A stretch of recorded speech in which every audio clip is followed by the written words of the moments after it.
ఈ కార్యక్రమాన్ని మీరు చూస్తున్న మీ అందరికీ హృదయపూర్వక వందనాలు. ఇప్పుడు మన దైవజనులు జి సామ్యుల్ గౌడ్ గారు వాక్యాన్ని బోధిస్తారు. శ్రద్ధగా విని ఆత్మీయ మేలులు పొందుదాం. సువార్త 16:16 దేవుని రాజ్యము బలవంతంగా పట్టబడుతుంది. చిట్ట ప్రవక్త ఎవరంటే బిడ్లారా, యేసుక్రీస్తు ప్రభువారు. యేసుక్రీస్తు ప్రభువారే మీరు అనుకుంటున్నటువంటి మీకోసము మా కోసము పంపబడేటువంటి దైవ మానవ కుమారుడు యేసుక్రీస్తు ప్రభువారే. దీనికి ఎందుకు సాక్ష్యం అంటారా? మత్తయి రాసిన సువార్త 21వ అధ్యాయము 33-37 వచనాలకు ఒక ఉపమానం రాయబడింది. ఒక యజమానుడు ద్రాక్ష తోటను నాటి దాని చుట్టూ కంచెను వేసి కాపులకు గుత్తకిచ్చి దేశాంతరం పోయాడు. దేశాంతరము పోయి ఆయన యజమానుడు స్వదేశానికి వచ్చినప్పుడు ఆ ద్రాక్ష తోట యొక్క కాపుల దగ్గరికి కొంతమంది పనివారిని పంపాడు. పనివారు అనగా ప్రవక్తలు లేదా దైవ సేవకులు. పంపితే వారు ఆ కాపుకు తీసుకున్న వారు ఏం చేశారంటే బిడ్లరా, బాగా కొట్టి పంపించారు. కొంతమందిని చంపారు, కొంతమందిని పంపిస్తే కొట్టి చంపారు. 21వ అధ్యాయం 7వ వచనంలో చూస్తే బిడ్లరా, తుదకు పనివారిని పంపితే కొడుతున్నారు, పనివారిని పంపితే చంపుతున్నారని తుదకు దేవాది దేవుడు నా కుమారుణ్ణి పంపితే సన్మానిస్తారేమో అనుకొని కుమారుణ్ణి పంపితే కుమారుణ్ణి వాళ్ళు చంపేశారు. తుదకు అనే మాటను మీరు చదవగలరు. తుదకు అంటే చివరకు, అంటే చివరిగా దైవ చిత్తాన్ని దైవ ప్రణాళికను నెరవేర్చడానికి పంపబడ్డ ఏక దైవ మానవ కుమారుడు నజరేయుడైన యేసుక్రీస్తు ప్రభువారు. ఆయన పంపబడ్డాడు, సమస్త మానవాళి కోసము శిలువలో చనిపోయాడు. ఇక రక్షకుడి కోసము మనం ఎదురు చూడాల్సిన అవసరం లేదు, అవశ్యము అసలే లేదు. ప్రవక్తలు యోహాను కాలంతో ఫినిష్ అయిపోయారు. పిల్లరా, దేవుని సందేశంలో ఎలాంటి మార్పులుండో. ప్రకటన గ్రంథము 22:18 ప్రకారము, ప్రకటన గ్రంథము 22:18 రాయబడ్డ గ్రంథము తప్ప దానికి ఎవరైనా చేర్చినా ఏదైనా తీసేసినా శాపగ్రస్తులు అవుతారు. బైబిల్ గ్రంథంలో రాయబడ్డ తెగులు వారి మీదకి వస్తాయి. దైవ గ్రంథము ఒక్కసారి అనుగ్రహించబడింది, దానిలో మార్పులు చేర్పులు చేయడానికి వీలు లేదు. చేశాము అనంటే శాపగ్రస్తులం అవుతాము. దానికి కారణము దేవాది దేవుడు, ఆయన మారని దేవుడు, తన సందేశము మారనిది. నీతి గల నోటి మాటలను వెల్లడ చేశాడు, తన ప్రవక్తలకు ఇచ్చాడు, తన ప్రజలకు ఇచ్చారు. వారు పరిశుద్ధాత్మ మూలంగా పలికారు. ఇదిగో ఈనాటి దైవ గ్రంథం బైబిల్ తయారైంది. అందరూ అంటారు, ఈ ముస్లిం సోదరులు అంటారు, బైబిల్లో సైంటిఫిక్ ఎర్రర్స్ ఉన్నాయండి, తప్పులు ఉన్నాయని. ఏం తప్పులు ఉన్నాయి? Scientific errors. పరిశుద్ధాత్మను పొంది నువ్వు చదివితే నీ తప్పులు కనిపిస్తాయి బైబిల్లో. సైంటిఫిక్ ఎర్రర్స్ బైబిల్లో లేవు, నీలో ఉన్నాయి, నీ మెదడులో ఉన్నాయి. ఆలోచించు సోదరుడా. పాపానికి జీతం మరణం, పాపానికి విమోచన కావాలి, విమోచన క్రయధనంగా యేసు మరణించాడు. యేసుక్రీస్తు ప్రభువారు ఆయన మార్గమై వచ్చాడు, సత్యమై వచ్చాడు, జీవమై వచ్చాడు. ఆయనను నమ్మడమే ఏకదైవం. ఖురాన్లో యేసుక్రీస్తు ప్రభువారి పేరు ఈసా మసీహు. మీ ఖురాన్ గ్రంథంలో రాయబడ్డ యేసుక్రీస్తు ప్రభువారి పేరు ఈసా మసీహు. యేసుక్రీస్తు ప్రభువారు పేరు ఖురాన్లో 25 సార్ల కంటే ఎక్కువగా రాయబడింది. మీ గ్రంథంలో మీరు విశ్వసిస్తున్న గ్రంథంలో ఈసా మసీహు అనగా యేసుక్రీస్తు ప్రభువారు అనేటువంటి గొప్ప మహాదేవుడి గురించి 25 సార్ల కంటే ఎక్కువగా రాయబడిందనంటే మీరు దేన్ని నమ్మాలి? ఏ విశ్వాసాన్ని నమ్ముతున్నారు మీరు? విశ్వాసాలు వేరు, మీరు అనుకుంటున్నటువంటి దైవ నియమం వేరు. ఖురాన్లో యేసుక్రీస్తు ప్రభువారు ప్రత్యక్షం కావడానికి గల కారణము బిడ్లరా, యేసుక్రీస్తు ప్రభువారు దైవ స్వరూపాలను కలిగి ఉన్నాడు. ఆయన దైవానికి ఏ పోలిక ఉందో ఆ పోలికను ఆయన కలిగి జీవించాడు. కనుకనే పరిశుద్ధాత్మ దేవుడు అందులో కూడా లిఖించడానికి సహాయం చేశాడు. బిడ్లరా, మీరు అనుకుంటున్నట్లుగా బైబిల్ గ్రంథంలో ఉన్న యెహోవా దేవుడు, ఖురాన్లో ఉన్న అల్లా ఒకటి కాదు. అందులో ఉన్న దేవుడు వేరు, ఇందులో ఉన్న దేవుడు వేరు. అందులో ఉన్న విశ్వాసాలు వేరు, ఇందులో ఉన్న విశ్వాసాలు వేరు. దేవుడు నిన్న నేడు రేపు ఒకటే రీతిగా ఉన్నాడు. ఆయన మార్చబడదు, ఆయన గ్రంథం మార్చబడదు, ఆయన చెప్పిన విషయాలు మార్చబడవు. కీర్తనల గ్రంథంలో రాయబడింది 20వ అధ్యాయం 2వ కీర్తన. ఈ గ్రంథము ఎందుకు రాయబడిందో తెలుసా బిడ్డలారా? బైబిల్ గ్రంథము ప్రపంచంలో ఉన్న అన్ని భాషల్లోనికి అనువాదం జరిగింది బిడ్డలారా. మన తెలుగులో మనకే అర్థం కానివి కొన్ని పదాలు ఉన్నాయి, మనకే కొన్ని తెలియవు తెలుగులో అర్థాలు. అలాంటి పదాలు ఉన్నాయి. ఇన్ని భాషల్లోనికి బైబిల్ తర్జుమా జరిగింది అని అంటే అర్థం బిడ్డలారా చేసుకోండి. బైబిల్ దేవుడు పరిశుద్ధాత్మ మూలంగా పలికితే దైవజనులు రాశారు. 40 మంది ప్రవక్తలు 1600 సంవత్సరాలు రాశారు. ఏ ప్రవక్త కూడా బిడ్డలారా, ఏ వ్యక్తి కూడా ఒక వ్యక్తి రాసింది మరో వ్యక్తి రాయలేదు, ఒక వ్యక్తి చూసింది ఇంకొక వ్యక్తి చూడలేదు. ఎవరికి వారే డిఫరెంట్ కంట్రీలో ఉన్నారు, డిఫరెంట్ ప్రదేశాల్లో ఉన్నారు, కానీ దేవుని సందేశాన్ని రాశారు వాళ్ళు. That is Bible. ఎందుకు రాయబడింది అని అంటే 20వ కీర్తన 2వ వచనం ప్రకారము వచ్చు తరములు తెలుసుకున్నట్లుగా ఇది రాయబడాలి.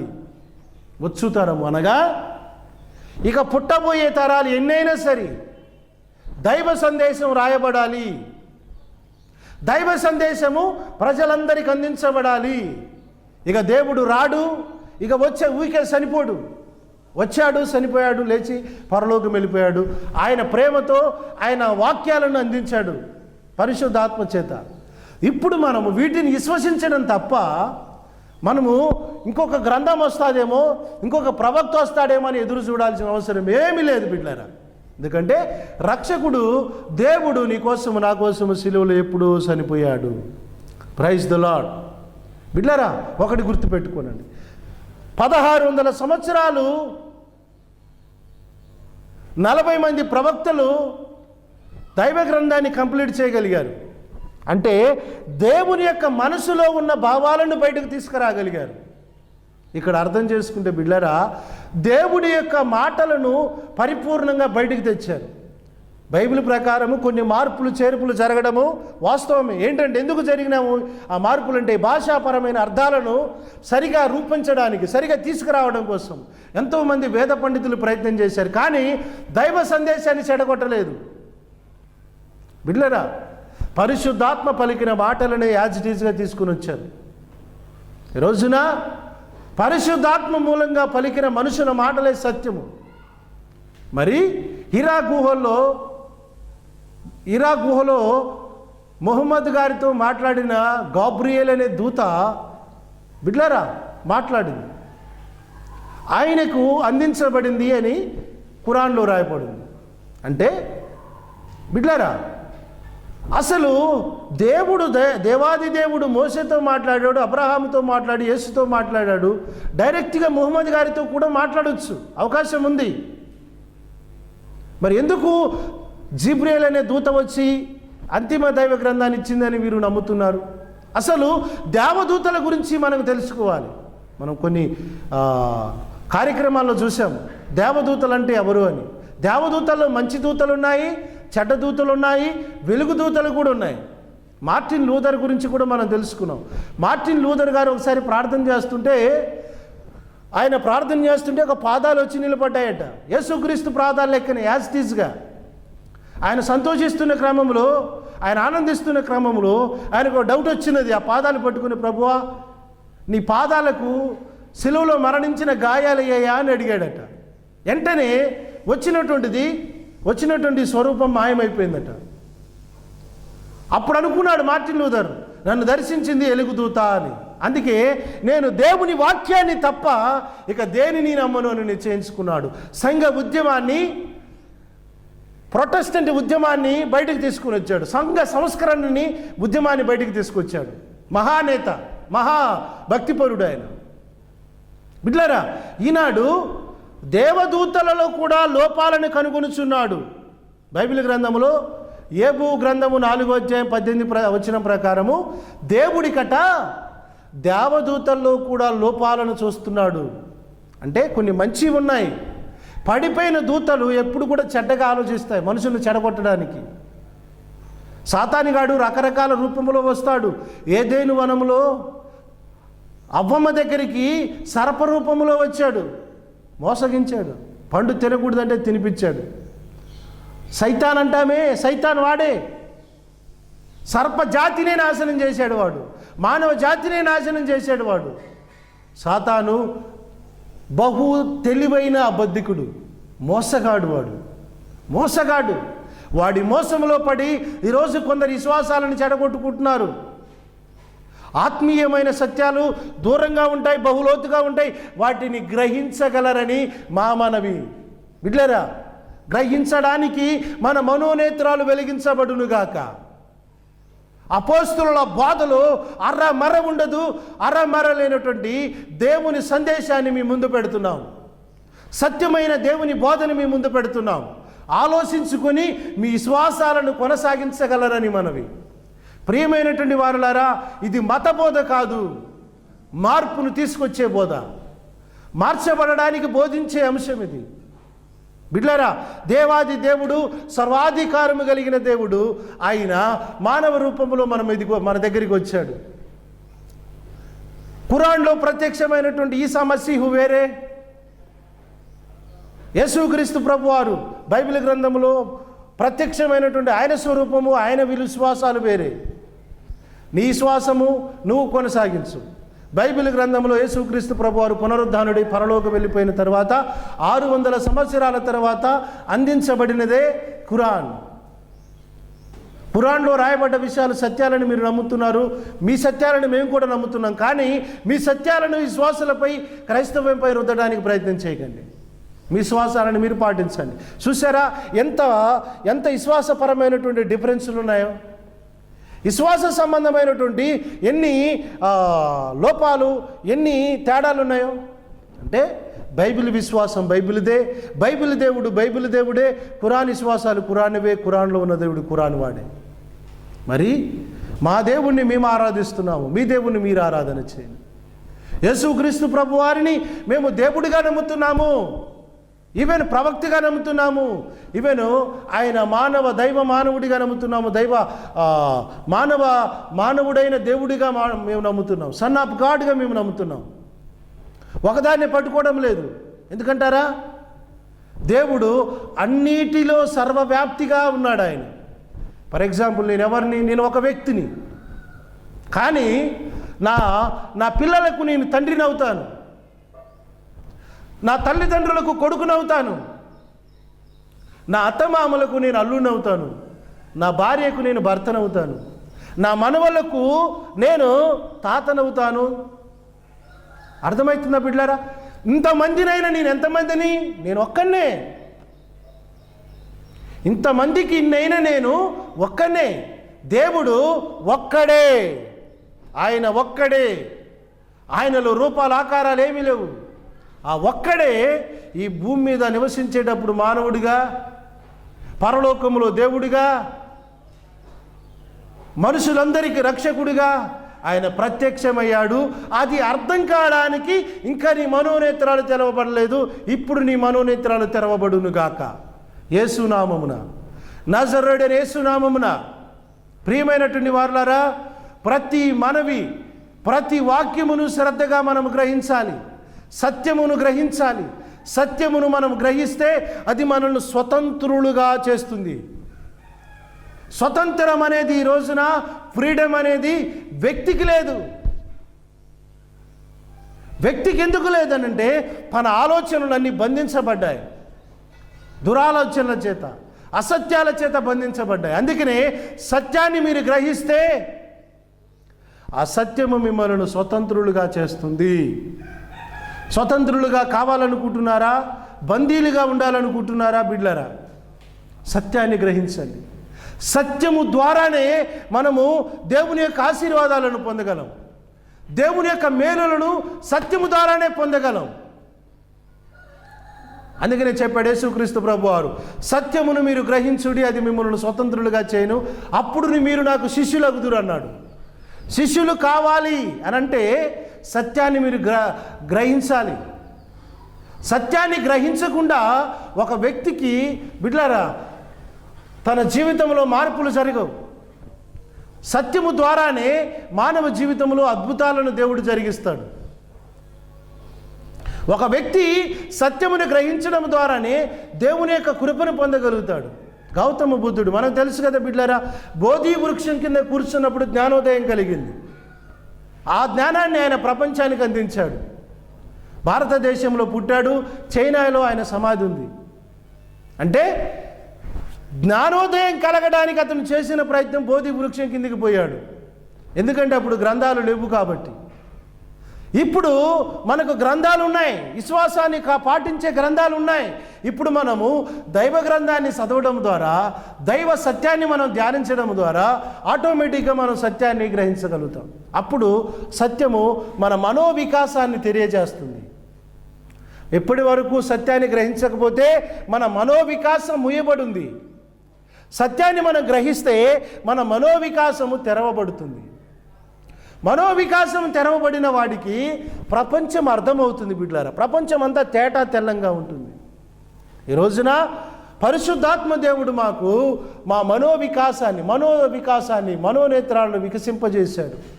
సత్యాన్ని గ్రహించాము, సత్యాన్ని పాటిస్తున్నాము, సత్యములో నిలిచున్నాము, సత్యములో జీవిస్తున్నాము, సత్యములోనే సరిపోతాం.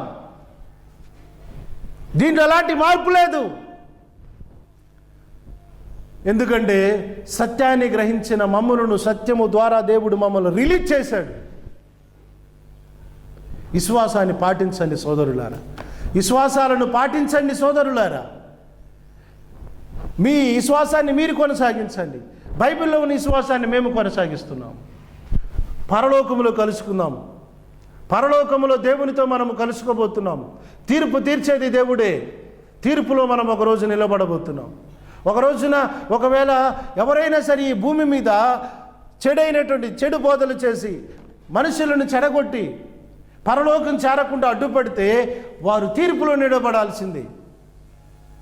పరలోకములో మనమందరం తండ్రి అయిన దేవుని చేరుకోబోతున్నాం.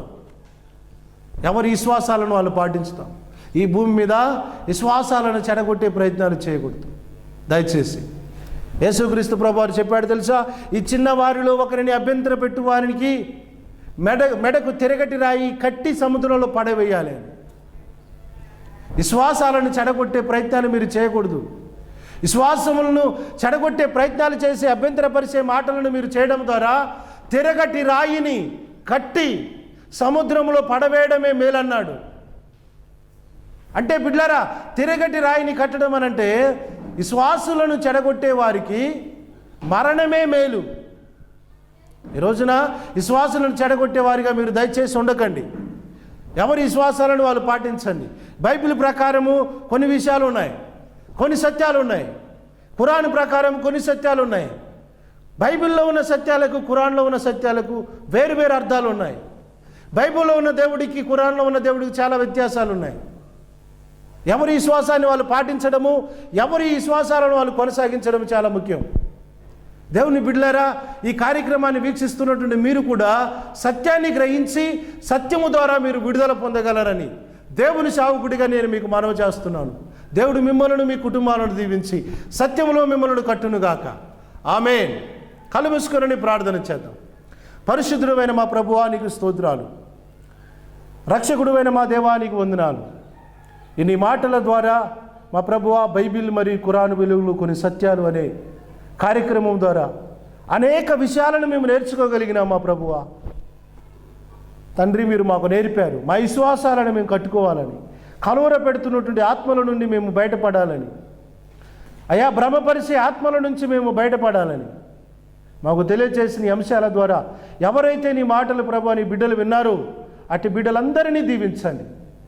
అటు వారినందరినీ ప్రభువా నీ వాక్యము చేత పరిశుద్ధపరచండి. నీతి గల నీ నోటి మాటలను ప్రభువా మేము విని పాటిస్తుండగా మా విశ్వాసాలను కొనసాగించండి. యేసు నామమున ప్రార్థన చేయించున్నాను తండ్రి. Amen. Praise the Lord. May God bless you. ప్రభునందు ప్రియమైనటువంటి వారలారా, మీ అందరికీ వందనాలు. నేటి దినాన ఈ కార్యక్రమాలను మీరు వీక్షించడం ద్వారా మీరు సత్యాన్ని గ్రహించారని ఒక సేవకుడిగా నేను నమ్ముతున్నాను. ఈ రోజున కలవర పెట్టే బోధలు, ఎన్నో వస్తున్నప్పటికీ వాటికి సమాధానం చెప్పడానికే పరిశుద్ధాత్మ దేవుడు నేటి దినాన మీ యొద్దకి బోధ తీసుకొచ్చాడు. వీటి ద్వారా మీరు ఆదరించబడితే వీటిని నోట్ చేసుకొనండి. ఎక్కడ ఏ విషయమైనా దీనితో మాట్లాడడానికి మీరు ప్రయత్నం చేయండి. పరిశుద్ధాత్మ దేవుడు మీ హృదయాలకు తలంపులకు తోడేయండి, బలపరిచి నడిపించునుగాక. ఆమేన్. God bless you. దేవుడికి వందనాలు చెల్లిస్తున్నాను తండ్రి. ఈ సమయాన్ని ఇచ్చినందుకే కృతజ్ఞత అర్పణ చెల్లిస్తున్నాను. నన్ను నా కుటుంబాన్ని ఎంతగానో కాపాడిండు దేవుడు. సంఘబిడ్డల కుటుంబాన్ని కూడా కాపాడి మేము చేసిన ప్రతి ప్రార్థనకి, మీరు చేసిన ప్రార్థనకి, మేము చేసిన ప్రార్థన జవాబిస్తుండు దేవుడికి వందనాలు చెల్లిస్తున్నాను. మరి పిల్లల్ని కూడా ఎంతగానో కాపాడుతుండు. రాకపోక ప్రయాణాలందు, ఆటో విషయంలో, ప్రతి విషయంలో కూడా కాపాడుచున్నాడు. ఎంతగానో సాతాను కూడా ప్రయత్నం చేస్తున్నా కానీ దేవుడు ప్రతి ఒక్క విషయంలో కూడా ఆటంకం వేసి తన హస్తాలను అడ్డు పెట్టి మమ్మల్ని కాపాడుచున్నాడు. దేవదాసులు కూడా మంచి ఆరోగ్యాన్ని ఇచ్చిండు, మాకు మంచి ఆరోగ్యాన్ని ఇచ్చిండు, మమ్మల్ని మా కుటుంబాన్ని క్షేమంగా కాపాడుచుండు. సాతాను కానీ ఎంతగానో మా పైన పోరాటం చేస్తున్నా కానీ దేవుడు మా పట్ల ఉండి కార్యాలను, చాలా అద్భుత కార్యాలను జరిగిస్తుండు. అందుకు కృతజ్ఞత అర్పణ చెల్లించుకుంటూ ఈ చిన్న సాక్ష్యము దేవుడికి దీవించును గాక. ఆమేన్. మా విషయంలో ఎంతో మరి గొప్ప కార్యం చేసిండు. మరి ఏమీ మా పెళ్ళి ఇప్పుడు చేయొద్దు అనుకున్నాం. దేవుని స్తోత్రములు. మరి అనుకోకుండా మరి వాళ్ళు వచ్చి బుజ్జిని చూసిన కాడి నుంచి అసలు వదిలిపెట్టలేదు. మరి అప్పుడే చూసిర్రు, అప్పుడే కట్నం కుదిరించుకుర్రు, అప్పుడే బుజ్జికి బట్టలు పెట్టిపోయినరు. దేవుని స్తోత్రములు. మరి ఎమ్మటే పెళ్ళి కూడా జరిగింది. దేవుని స్తోత్రములు. మరి ఇక్కడ ప్రధానం అంతా కూడా మంచిగా జరిగింది. దేవుని స్తోత్రములు. మరి డబ్బులు కూడా ఒక్క పైసా కూడా మా కాడ లేదు. అయినను దేవుడు సమస్తం కూడా అప్పటికప్పుడుకి 10 లక్షల దాకా దేవుడు సహాయం చేసిండు. దేవుని స్తోత్రములు. మరి ఇక్కడ ప్రధానమయ్యి తెల్లారి ఆ రోజు నైట్ బుజ్జిని తీసుకొని పోయారు. తెల్లారి DCM కట్టుకొని మరి మేమిద్దరం చిన్న బండి వేసుకొని పోయినాం. తొందరగా రావాలని చెప్పిండు అక్కడ పాస్టర్ గారు. ఎవరు లేకున్నా మేము ఎమ్మటే పుస్తక కట్టేస్తా అన్న టయానికి కరెక్ట్గా జరగాలని చెప్పిండు. అయితే మేమిద్దరం చిన్న బండి తీసుకొని పోయినాము. మరి DCMలో దాదాపు 200 చిల్లరేమంటారు పిల్లలు పెద్దోళ్ళు మొత్తం. అయితే నేడింజల్ల దాటంగానే పోలీసు వాళ్ళు ఆపిరంట. ఆపినప్పుడు ఆయన ఇంజన్ ఆఫ్ చేయకుండా, అది గేర్లు ఆఫ్ చేయకుండా దబదబ దిగి వాళ్ళ దగ్గరికి వెళ్ళిందంట, పోలీసు వాళ్ళ దగ్గరికి వెళ్ళినప్పుడు అది ఆ DCM చిన్నగా ఇంకా పోతనే ఉందంట. పోతనే ఉంది కదా అని పిల్లలందరూ గల్లతగా మొత్తుకొని మగ పిల్లలు మొత్తం దూకేసిరంట. దూకేసిరంట. ఎదురంగా బస్సు వచ్చి గుద్దుకుందంట. గుద్దుకొని ఆ బస్సు రేకు ఈ టాటా ఏసీ దాంట్లోకి ఇరుక్కొని అది రావట్లే ఇది రావట్లే. దేవుని స్తోత్రములు. మరి ఆ టాటా ఏసీ అటు పడకుండా, DCM అటు పడకుండా ఇటు పడకుండా, ఎవ్వరికి కొంచెం దెబ్బ కూడా తగలకుండా దేవుని స్తోత్రములు. ఇక ఆ బస్సు వచ్చి గుద్దుకోగానే ఇంక అట్నే ఆగిపోయింది. దేవుని స్తోత్రములు. ఒక్కళ్ళకు కూడా దెబ్బ తగలకుండా దేవుడైతే ఎంతో గొప్ప మేలు చేసిండు. అది అటో ఇటో పోయినట్టయితే పిల్లలు పెద్దోళ్ళు చాలా మంది ఉన్నారు.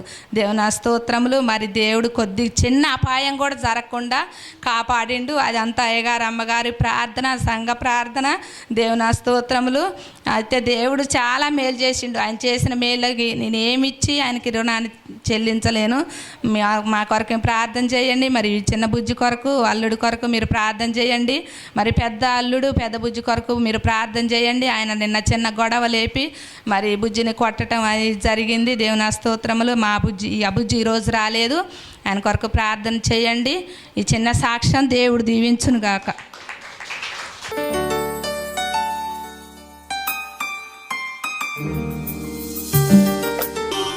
ఆత్మస్వరూపుడా నా యేసయ్యా, నీ ఆత్మతో నన్ను నింపుమా. ఆత్మస్వరూపుడా నా యేసయ్యా, నీ ఆత్మతో నన్ను నింపుమా. నీ ఆత్మశక్తిని నాకు సగుమా. నీ ఆత్మశక్తిని నాకు సగుమా.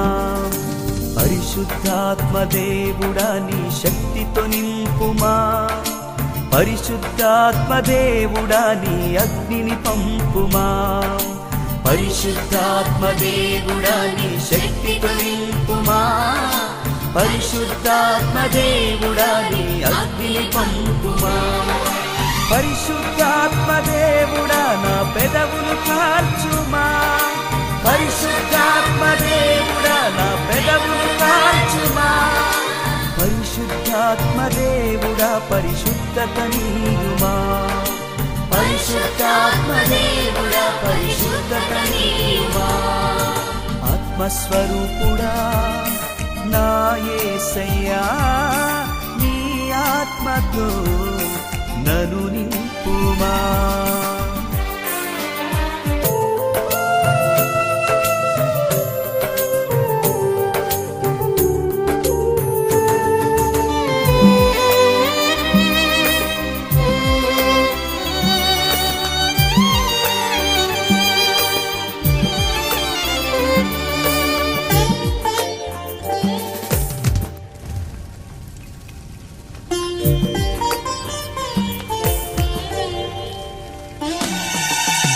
మండుచున్న పొదలో అగ్నివై భక్తుడు మోషేతో మాట్లాడిన దేవా. మండుచున్న పొదలో అగ్నివై భక్తుడు మోషేతో మాట్లాడిన దేవా. నాతో మాట్లాడవా, నన్ను నడిపించవా. నాతో మాట్లాడవా, నన్ను నడిపించవా. పరిశుద్ధాత్మదేవుడా నీ శక్తితో నింపుమా. పరిశుద్ధాత్మదేవుడా నీ అగ్నిని పంపుమా. పరిశుద్ధాత్మదేవుడా నీ శక్తితో నింపుమా. పరిశుద్ధాత్మదేవుడా నీ అగ్నిని పంపుమా. పరిశుద్ధాత్మదేవుడా నా పెదవులు కాల్చుమా. పరిశుద్ధాత్మదేవుడా నా పెదవులు కాల్చుమా. పరిశుద్ధాత్మదేవుడా పరిశుద్ధత నీయుమా. పరిశుద్ధాత్మదేవుడా పరిశుద్ధత నీయుమా. ఆత్మస్వరూపుడా నా యేసయ్యా, నీ ఆత్మతో నన్ను నింపుమా.